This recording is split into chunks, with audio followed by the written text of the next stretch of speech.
हमारा ये साइलेज का हो गया या हरा चारा हो गया, सब मिला। पहले हमें सीखना था इसलिए हमने केवल 250 कुंटल बनाया। का हमारे पास आता है तो हम लोग किसानों से आसपास हमने अपने किसान जोड़ रखे हैं। जो है वो 10 बाई 10 के इलाके में मार्च अप्रैल मई ये 3 महीनों में अलग अलग पीट अलग अलग जितना जैसे मक्का तैयार हो रहा है, जो फर्मेंटेशन का प्रोसेस है वो गुड़ से फास्ट हो जाता है। प्लान ये था कि उसी जगह पे हम उसको आगे बढ़ाएंगे। वहाँ पे हम लोग फार्म विजिट किए, जिन लोगों ने हमको अलाउ किया उनसे बात। जॉब छोड़ी उसके बाद मैंने आपको बताया सिर्फ फ्रीलांसिंग में कई काम किया। आप केवल पशु ले आए और वो दूध देने लगेगा और आप दूध को बेचने लगेंगे, इतनी सी बात नहीं है। पहले मैंने 6 से सीखा, फिर मैं 6 लेके आया, मतलब रिसर्च किया, अलग अलग फार्म में घूमे। उसी प्रक्रिया में मैं सुधीर जी से भी मिला। फार्म पे सीमेंट सिलेंडर पहले आया है, गाय बाद में आई है। और यही 2 चुनौतियां आपको इसमें अवसर भी देती हैं। एक है ब्रीडिंग और दूसरा है दूध का रेट। इसके बाद अगर आप दे रहे हैं तो वो भूसा केवल उसके पेट को भर रहा है। नमस्कार मित्रों, नई कृषि दर्शन में आपका स्वागत है। और आज मैं पहुंच चुका हूं उत्तर प्रदेश के लखनऊ जिले में। और ये मेरे पीछे आप देख रहे हैं। और इस डेयरी फार्म की शुरुआत जो है 4 साल पहले जो है एक युवा के द्वारा किया गया था। और स्टार्टिंग ये छोटे स्तर से किए थे। इस युवा से हम जानेंगे कि आखिर जो है उन्होंने इस डेयरी सेक्टर का चुनाव क्यों किया, इसमें उनको क्या बेनिफिट नजर आया। पूरे फार्म का मैनेजमेंट जो है आपको इस वीडियो में देखने को मिलेगा। काफी अच्छी जानकारी जो है इस युवा के द्वारा दिया गया है। तो आप इस वीडियो को स्किप मत कीजिएगा, कंटिन्यू देखिएगा। और यह वीडियो जो है 2 पार्ट में आपको देखने को मिलेगा। तो आप इस फार्म का दोनों पार्ट जो है जरूर देखिएगा और आप अपना प्यार और आशीर्वाद जरूर दीजिएगा। और मेरा प्रयास अच्छा लगे तो इस वीडियो को 1 लाइक जरूर कर दीजिएगा। और आप हमारे फेसबुक पेज को भी फॉलो कर सकते हैं। उस फेसबुक पेज का लिंक जो है वीडियो के डिस्क्रिप्शन बॉक्स में दिया गया है, तो वहां पर जाकर के भी आप हमें सपोर्ट करें। और अभी तक आप हमारे चैनल पर नए आए हैं या इस चैनल को सब्सक्राइब नहीं किए हैं तो प्लीज़ इस चैनल को सब्सक्राइब कर लें, ताकि इस तरह की नई नई जानकारी आपको इस चैनल पर मिलता रहे। तो चलिए हम इस युवा साथी से बातचीत करें। मेरा नाम सानिध्य है और ये लखनऊ के बाहर हमारा एक डेयरी फार्म है। और डेयरी फार्म से बेहतर कहना होगा कि ये नेचुरल एग्रो फार्म टाइप से मैं और भी काम यहाँ पे डेयरी के अलावा चल रहा है। और दूसरा ये कि मैं इंजीनियरिंग करा इलेक्ट्रिकल से 2008 में। उसके बाद मैं करीब 5-6 साल करीब मैं सॉफ्टवेयर में जॉब किया। इन्फोसिस से मेरा सिलेक्शन हुआ, इन्फोसिस में रहा। उसके बाद और कंपनियां होते हुए फिर मैंने क्विट किया, फिर फ्रीलांसिंग करी कुछ साल अलग अलग तरह की। और फिर मैं इस तरह के काम में आया। शुरुआत से ही अपने गाँव में जाते थे, घर जाते थे। अमेठी से हम लोग बिलोंग करते हैं। जी। तो जाते थे तो वो चीज़ एक थी जो मन में रही हमेशा कि ये काम करना है। दूसरा फिर गाय और बाकी जो पशुपालन है वो पसंद था, पशु पसंद थे, तो इस वजह से इसमें आया। इसमें कई सेक्टर बटे हुए हैं हमारे पास। इसमें अलग अलग, जैसे मान लीजिए ये हमारा साइलेज का पिट हो गया। जी ठीक है, तो एक ये अपना साइलेज हो गया यहाँ पर। इसके बाद जैसे इधर हमारा हरा चारे का इलाका है। जी, पूरा एरिया तो बहुत ज्यादा हो जाएगा, पर जो जितने में हम लोग डेयरी कर रहे हैं ये लगभग जो शेड और पूरा जो कंस्ट्रक्शन वाला इलाका है, एरिया है, ये करीब 2 एकड़ के आसपास है। और बाकी जो हमारा ये साइलेज का हो गया या हरा चारा हो गया, सब मिला के करीब है 8-10 एकड़। तो साइलेज आप खुद बनाते हैं सर? हाँ जी, साइलेज हम खुद बनाते हैं। पहले हमने परचेज भी किया है। जी। और अभी फिलहाल हम लोग खुद बना रहे हैं। और पिछले 2 साल से लगभग हम खुद बना रहे हैं। इस बार हमने काफी साइलेज बनाया है। तो इससे पहले हम लोग जैसे लगभग 250 कुंटल के आसपास बनाए थे। जी। पहली बार जो बनाया हमने जी। उसके बाद हमने करीब बनाया 800 के आसपास। इस बार हम लोग 2000 कुंटल बनाए। पहले हमें सीखना था इसलिए हमने केवल 250 कुंटल बनाया है। देखा कि हम कर पाते हैं या नहीं कर पाते, क्योंकि हम लोग के पास कोई बंकर अभी हमने नहीं बनाया, साइलो बंकर। बट अभी पिट में ही बना रहे हैं और हमारा पिट में ही सफल था, तो हमें ये लगा कि अभी पिट में ही बनाना ठीक रहेगा। बंकर फिर सबसे आखिरी हमारी उम्मीद में है कि भाई आखिरी में हम लोग उसको बनाएंगे। तो ये साइलेज कितने दिन में तैयार हो जाता है सर? साइलेज जैसे मक्का हमारे पास आता है तो हम लोग किसानों से आसपास हमने अपने किसान जोड़ रखे हैं। इसे बगल में आप खेत देख रहे हैं। जी। हमारे पड़ोस के किसान हैं, बाबूराम जी। इनका है यहाँ पर, इन्होंने अपना मक्का लगा रखा है। पास में और भी मक्के लगे हुए हैं लोगों के। तो कॉन्ट्रैक्ट में हम लोग के पास किसान, उनको हम लोग बीज में मदद करते हैं, बाकी चीजों में मदद करते हैं, उनको कुछ पैसा शुरुआत में दे देते हैं। जी। तो फिर वो हम आके हमारे फार्म पे मतलब मक्का जो है, खड़ा पेड़ जो है वो काट के करीब 65 से 70 दिन का हमारे यहाँ दे जाते हैं। जी। और उसके बाद उसको हम लगभग हमको 4 से 5 दिन लगता है मक्के की प्रोसेसिंग में। मक्का हम लोग काटते हैं, उसके बाद फिर बंकर में इसमें साइलेज पिट में डालते हैं। और लगभग गर्मी में आप 45 दिन में मान लीजिए कि हम लोग खोल सकते हैं। जैसे अब हमारा साइलेज तैयार है ये। जी। अब चूंकि हम अभी बारिश का इंतजार कर रहे हैं कि थोड़ा बारिश और थम जाए। जी। तब फिर हम अपना पिट खोलेंगे। तो ये 45 दिन गर्मी में मान लीजिए और 60 से 65 दिन ठंड में। बेसिकली एनारोबिक कंडीशन इसको चाहिए होती है साइलेज को। साइलेज में जो सबसे बेसिक चीज है, कोई बहुत रॉकेट साइंस नहीं है, कोई ऐसा कुछ नहीं है कि आप नहीं बना सकते हैं। आम किसान या छोटा आप किसी भी, मैंने बताया ना, मैंने जो सबसे पहले बनाया वो 250 कुंटल बनाया। 250 कुंटल जो है वो 10 बाई 10 के इलाके में आ जाएगा, मतलब छोटे से एरिया में आ जाएगा। 10 बाई 10 भी मैं ज्यादा बोल रहा हूँ, और छोटे में आ जाएगा। तो आप छोटे से बनाइए। इसमें जो सबसे महत्वपूर्ण बात जो साइलेज में ध्यान रखने वाली है कि हवा आपको रोकनी है। तो आप पहले उसको दबाते जाएंगे, हर 1.5 फीट पे आप चॉप किया हुआ मक्का जो है वो डालते हैं, उसको फिर आप प्रेस करते हैं ट्रैक्टर से या जो भी आपके पास साधन है। इसमें किसान भाई लोग को या बाकी लोगों को बिल्कुल भी ये सोचने की जरूरत नहीं है कि उसमें बहुत मशीन चाहिए या बड़ी चीजें चाहिए तो आप साइलेज बना पाएंगे। सीधे सीधे आपको उसके अंदर की हवा निकालनी है, तो उसको दबाना है, तो वो दब जाएगा, हवा निकल जाएगी। हवा निकल जाएगी, उसके बाद आपको उसको फिर से प्रेस करके पॉलिथीन चढ़ा के और मिट्टी डाल देना है। केमिकल भी कुछ डाल मिलाते हैं सर? मैं कुछ नहीं डालता हूँ। आपको अगर प्रक्रिया को तेज करना है साइलेज की, तो उसमें केमिकल कुछ लोग वो आता है, एक साइलेज कल्चर आता है, तो वो डालते हैं, बट हम लोग साइलेज में ऐसा कुछ नहीं डालते हैं। हाँ, कुछ एक जैसे मान लीजिए मॉइस्चर कम है साइलेज में, मक्के में, कि कई बार क्या होता है कि किसान अपने खेत पे काट रहा है, लेके आया, यहाँ पे मान लीजिए कोई मशीन गड़बड़ हो गई या कुछ हो गया, तो ऊपर का मक्का सूख जाता है। तो जब आप उसको काटते हैं और नीचे चलाते हैं ट्रैक्टर, अब इतनी तेज धूप में, मान लीजिए हम लोग मई जून में बनाते हैं साइलेज, मार्च से लेके और मई के एंड तक हम लोग कोशिश करते हैं कि बन जाए पूरा। मार्च अप्रैल मई ये 3 महीनों में अलग अलग पीट, अलग अलग जितना जैसे मक्का तैयार हो रहा है उस हिसाब से मॉइस्चर जब उसमें कम हो जाता है, तो उसमें हम लोग नमक और नींबू, नमक कह रहे हैं, नमक और गुड़ का घोल उसमें स्प्रे करवा देते हैं। उससे क्या होता है, गुड़ जो है, नमक एक तो हमारी गायों को उसमें मिल जाता है, ठीक है। दूसरा जो गुड़ है वो अपने आप में बैक्टीरियल, बेसिकली आप इसमें एनारोबिक कंडीशन में इसको फर्मेंट कर रहे हैं, तो जो फर्मेंटेशन का प्रोसेस है वो गुड़ से फास्ट हो जाता है। तो ये हम लोग इसमें अगर कभी डालते हैं तो इसमें जैसे 2 पिट हैं तो इसमें 1 पिट में हमने डाल रखा है, बाकी 1 पिट में कुछ नहीं पड़ा हुआ है। तो आपसे हम जानना चाहेंगे सर कि स्टार्टिंग में ही इतना बड़ा सेटअप तैयार किए या स्टार्टिंग कहाँ से किए? मैंने आपको बताया कि मैं पहले नौकरी कर रहा था सॉफ्टवेयर में, तो वहाँ पर, और इसका कोई अनुभव हमारे पास था नहीं। और ठीक है, हम लोग गांव जाते थे, हम लोग देखते थे गांव में अपने कि भाई घर में गाय हैं, पशु हैं, हमेशा गांव में हमारे अपने, जो हमारा अपना घर है, हमेशा उसमें रहा पशु। तो वो हम लोग देखा है, लेकिन कभी इसको हम ये नहीं कह सकते कि हमको उसकी बहुत जानकारी है। तो शुरू में हमने क्या किया कि भाई 6 महीना जो है लगभग, हमारा प्लान ये था कि उसी जगह पे हम उसको आगे बढ़ाएंगे, लेकिन वो उसमें एक दिक्कत ये आ गई कि वहाँ पानी भर गया। जमीन जो हमारी थी उसमें पानी लगा बारिश में, तो हमने 6 महीना करीब आसपास से ही, लोकल से 6 गाय खरीदी थी। वहाँ पर हमने 6 गाय पाला और फिर उनसे सीखा। हमारी कोशिश ये थी कि हमारे साथ जो 2 लोग हैं स्टाफ में, और हम स्वयं, तो वहाँ पर तो स्टाफ नहीं था, एक हमारे मित्र थे, वो थे और हम थे। उनका गुजरात में फार्म है, उनका अनुभव था, तो उनसे सीखते हुए और खुद करते हुए करीब 6 महीना हमने 6 गाय वहाँ पर पाली। और उससे हमने ये सीखा कि भाई कैसे क्या क्या जरूरत है, कितना फीड, कहाँ, तो पूरा लॉजिस्टिक जो है डेयरी फार्मिंग का, वो मुझको वहां से समझ में आया। और फिर हमने यहाँ पर अपना ये शेड बनाना शुरू किया, और कोविड में चूंकि बनाया तो इसमें थोड़ा सा हम लोग लेट हो गए, बट हाँ, ये इस तरह से चीजें चली। 1 साल लगभग हम लोग, मैं और मेरे मित्र जो मैंने आपको बताया, तो पहले उनका फार्म सेटअप हुआ गुजरात में, अहमदाबाद के पास। तो हम और वो पूरे हिंदुस्तान में अलग अलग जिलों में, अलग अलग राज्यों में, पंजाब, कर्नाटक में, बेंगलोर की तरफ जो ब्रीडिंग के जो सेंटर्स हैं, पंजाब पूरा हो गया, फिर गुजरात, महाराष्ट्र में बहुत अच्छे फार्म्स हम लोगों ने देखे।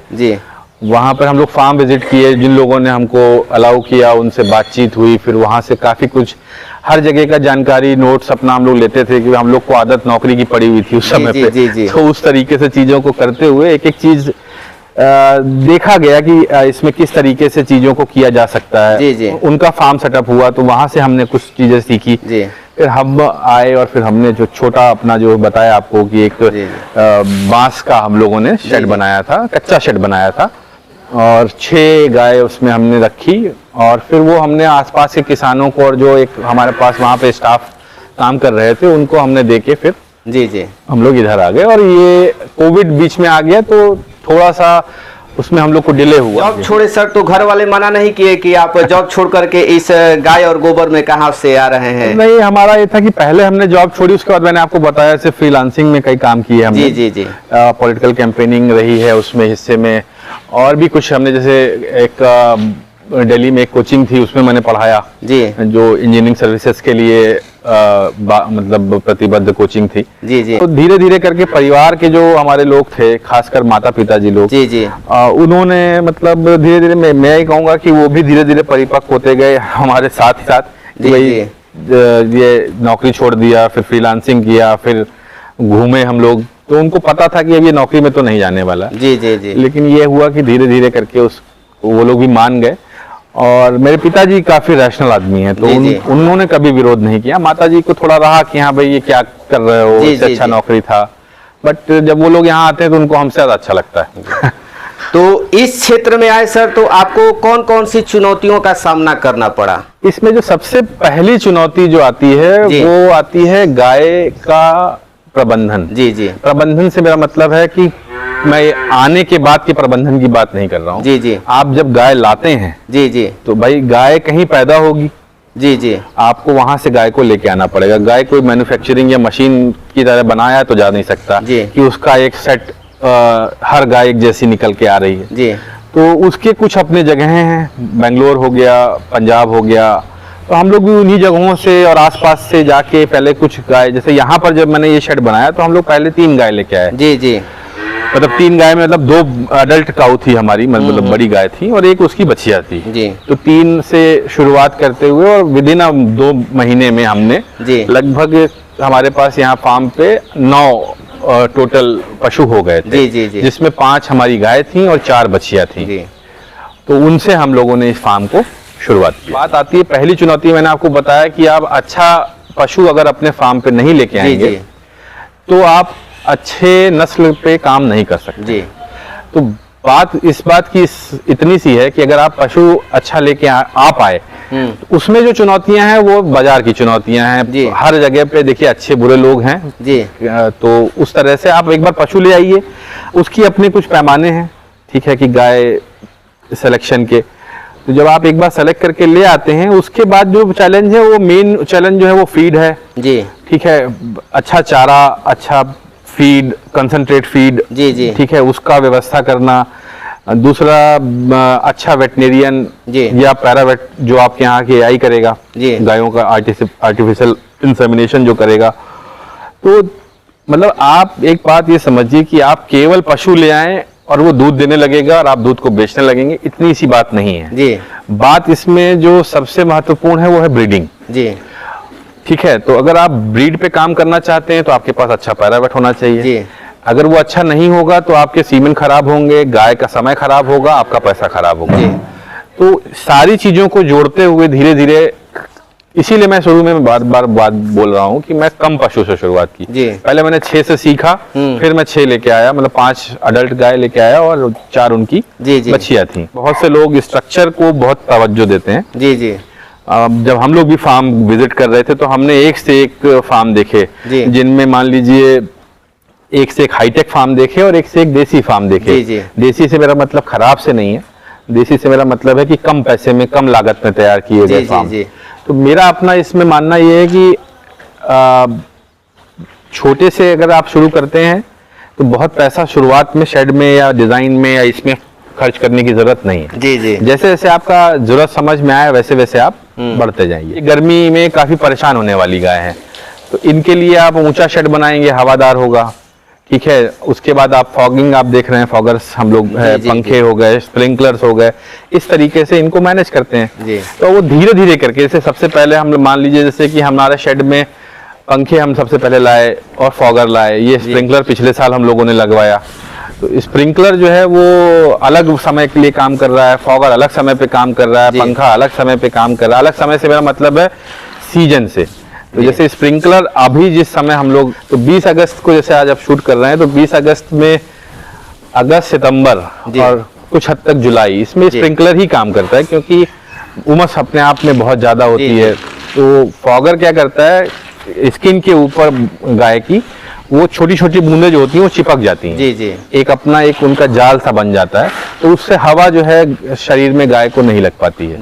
जबकि स्प्रिंकलर क्या करता है, वो तेज से पानी छोड़ता है, तो वो एक तरह से गाय को नहलाने वाली जो प्रक्रिया है। अब आप बार बार आपका स्टाफ को आपको परेशान करने की जरूरत नहीं है, टाइमर लगा है, स्प्रिंकलर लगा है, वो अपने आप इसको कर देती है। तो शेड की लंबाई चौड़ाई क्या होगा सर? ये हमारा शेड जो है लंबाई में लगभग 80 है और चौड़ाई में 60 है। जी जी। जो गाय खड़ी है सर, ये गाय खड़ी है ये वाला एरिया, ये लगभग 10 फीट के आसपास 10 फीट है जी। और वो किस लिए बना है? इसके बाद आप ये देखेंगे तो ये मैट पड़ी हुई है। ठीक है, हमारे पास एक्स्ट्रा मैट थी तो हमने डाल दी, क्योंकि बारिश में क्या होता है गाय बाहर जा नहीं सकती है। जी जी। जाती भी है, बाहर भी जाती है, लेकिन मतलब ये कहने का मतलब बारिश हो रही है वो अंदर है, उसी में पेशाब कर रही है, सब कर रही है, तो उसके ऊपर हमने मैट डाल दी। जैसे ये बारिश का ये 2 महीना खत्म होगा ये मैट हम हटा देंगे। तो यहाँ पर उसको मान लीजिए शेड के अंदर खुले में उसमें बैठना है मिट्टी पे, तो उसके लिए ये है। जैसे हमारा प्लान में था कि इसमें हम लोग क्यूबिकल्स बनाएंगे, बट अभी उतना जरूरत नहीं समझ में आ रही है, ना ही उतने हमारे पास अभी पशु उस तरह के हैं। और वो जो बना है सर वो गायों के लिए बाहर का ओपन पेडॉक हो गया। जी जी। कितना बाय कितना का होगा? 90 बाय 80 का। इस साइड भी उतना ही, इस साइड भी उतना ही, सेम शेड, आइडेंटिकल शेड है।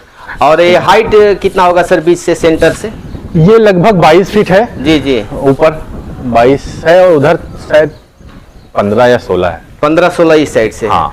और ये बीच में सर ओपन है, इसका ये है जैसे कि गर्म हवा जो है ना, जी जी, आपकी गायों के से कई तरह की गैसेज और बाकी चीजें निकलती हैं, फार्म है तो रेडिएट करेगा, तो वो गर्म हवा उत्सर से निकल जाती है। तो आप देखिए, आप फार्म पे शूट कर रहे हैं जी, और देख रहे हैं आप यहाँ, आपको एक रत्ती भी आपको स्मेल नहीं आ रही है जी, ना गाय की, ना गोबर की, ना चारे की। तो इसी वजह से कि वो शेड है, ऊपर है, हवादार है, निकल जाता है। और दूसरा बाकी थोड़ा बहुत आप हमारे स्टाफ की बधाई है। शुरुआत में मेरा जो घूमने का जो प्रक्रिया थी, जो हमने रेकी किया, रिसर्च किया, अलग अलग फार्म में घूमे, उसी प्रक्रिया में मैं सुधीर जी से भी मिला। तो उससे ये हुआ कि हम लोग पहले से ही कुछ चीजों में सचेत थे। जैसे मेरे फार्म पे सीमेंट सिलेंडर पहले आया है, गाय बाद में आई है।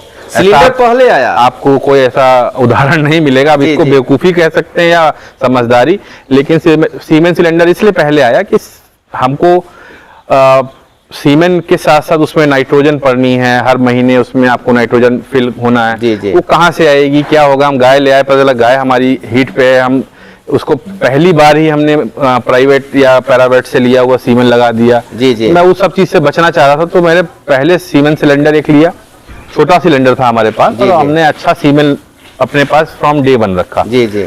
तो जो आपने जो सवाल किया कि गाय के दूध का रेट या क्या कर पाते हैं, आप कैसे कर पाते हैं, तो जो डेयरी फार्मिंग में जो बेसिक 2 मेरे को समझ में आई जो समस्या है, या कह लीजिए कि जो 2 चुनौतियां हैं, और यही 2 चुनौतियां आपको इसमें अवसर भी देती हैं। एक है ब्रीडिंग और दूसरा है दूध का रेट। जी।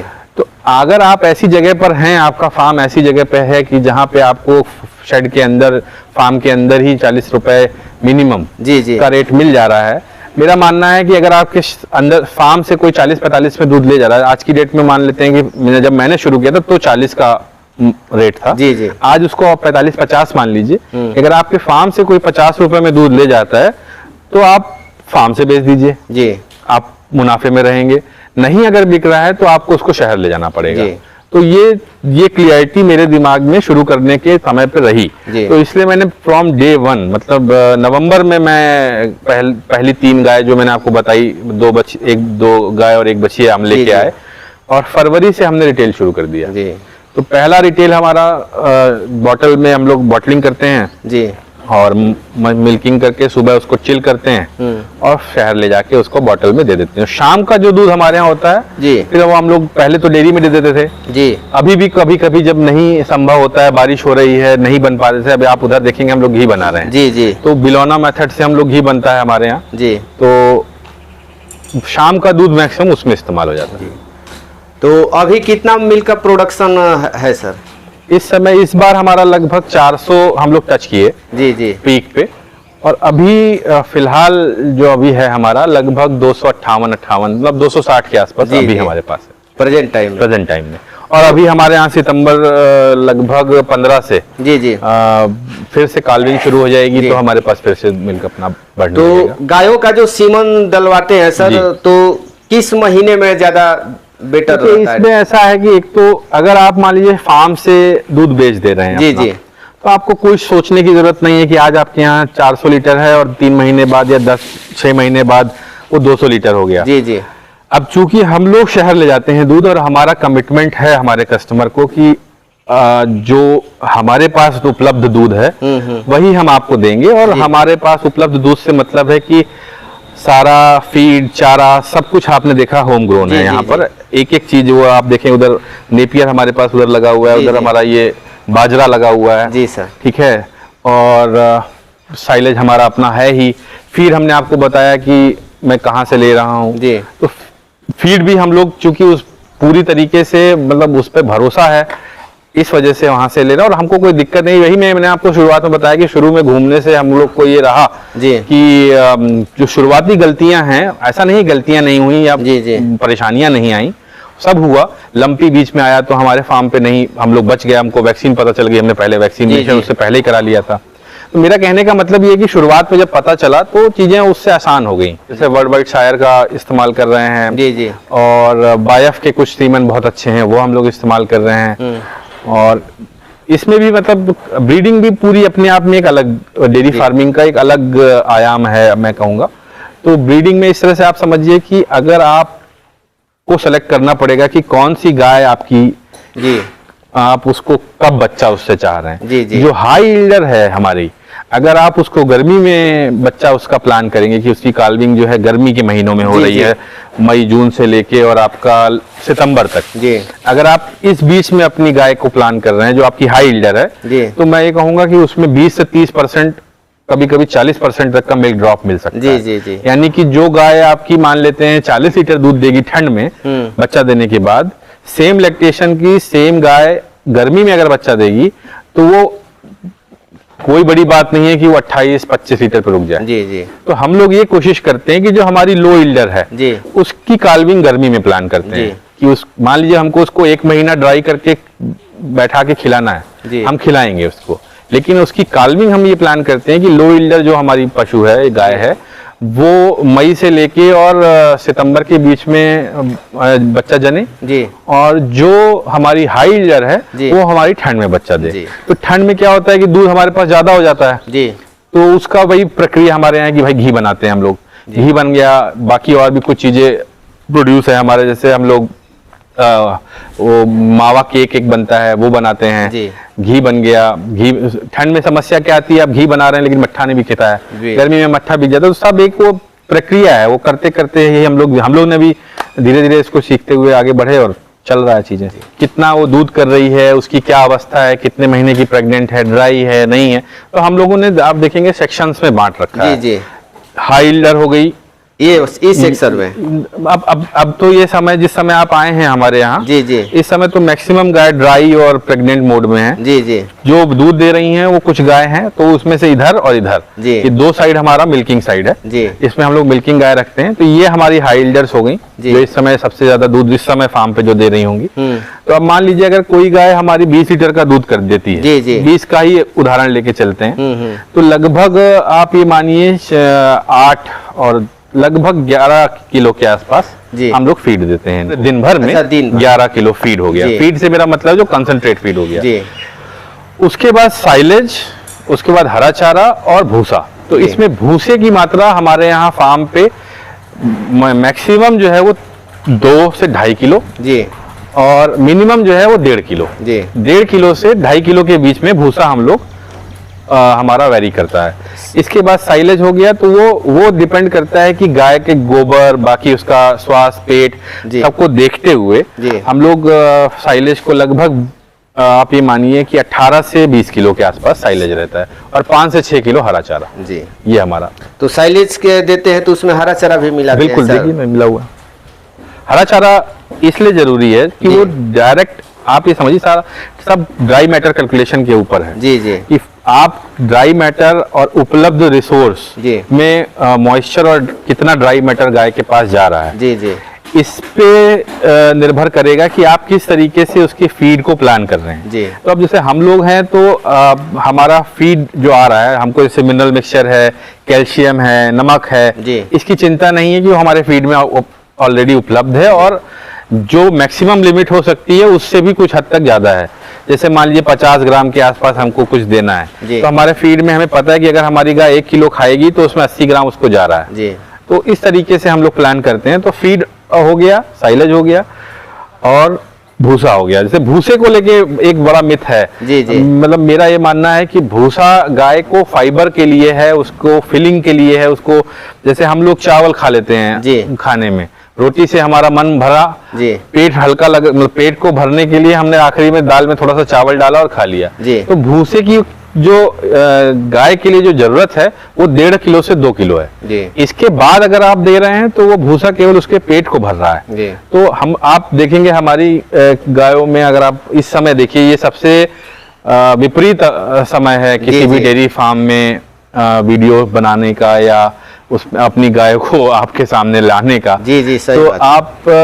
आप पता करिए, जैसे आप देखेंगे तो आप पाएंगे कि किसी भी गाय का पेट आप देखेंगे कि वो एकदम भरा, वो फूला फूला हुआ नहीं है जी जी। और ना ही कोई आपको दिखेगा कि कमजोर है। तो उसमें सबसे बड़ा जो खेल है वो इसी बात का है कि भूसे को आप किस तरीके से मैनेज कर रहे हैं। ज्यादा भूसा अगर आप देंगे तो आपके पशु का जो पेट है वो जबरदस्ती लटका हुआ सा, वो जबरदस्ती मोटी मोटी अजीब सी लगेगी, वो कंसीव में प्रॉब्लम आएगी। जी जी।